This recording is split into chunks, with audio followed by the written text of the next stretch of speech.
Hi guys, welcome to Boa TV. My name is Amos and we are recording live at White Lace Event Center, Surulere, Lagos. We're actually here to celebrate with Mrs. Kofowarola Ayishat Kaffo on the remembrance of our beloved parents, Mr. Olusegun Shonola and Mrs. Adenike Shonola, who passed on in the year 2013 and 2015 respectively. Join us as we meet and talk to well-wishers, the celebrants, friends and family. Thank you.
Good afternoon, sir. Good afternoon.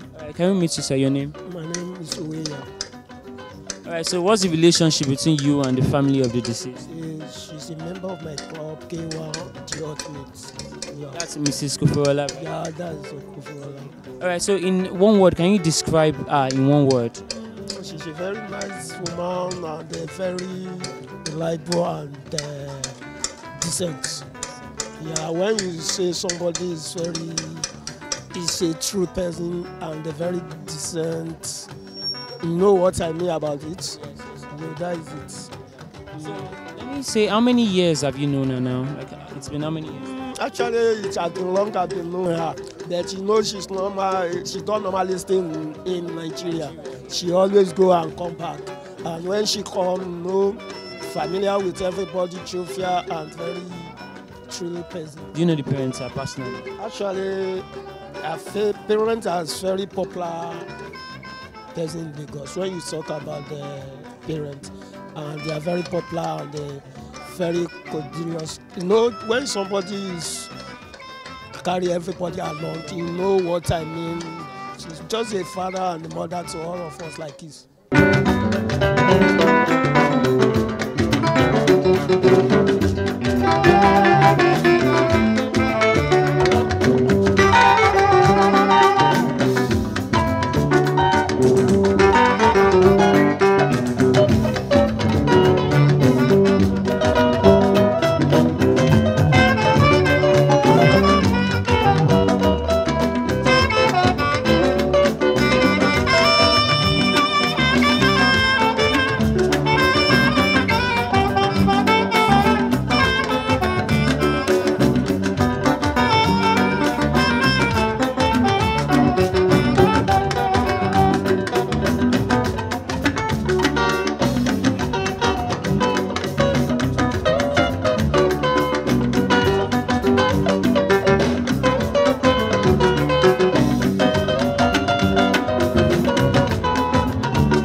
fi àsìkò yìí kí ọmọdé mò ń kí àgbàlagbà àsìkò yìí náà tún kí ọmọ olóògbé.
Very good for us. The one who knows how to handle the MIC. Speaking of Fuji, the music ambassador, Mr. Original, Mr.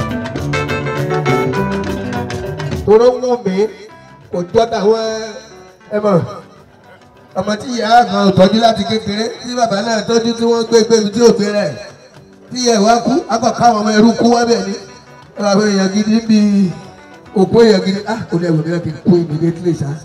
Àwọn ọmọ yẹn máa ṣe ìmí dáadáa.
Hi guys, this is Boa TV, and trust me, today we had an amazing day. We had a lovely day, and if you have any upcoming events, you can reach us. Just contact us, and we are ready to travel anywhere. And don't forget to subscribe on our YouTube channel.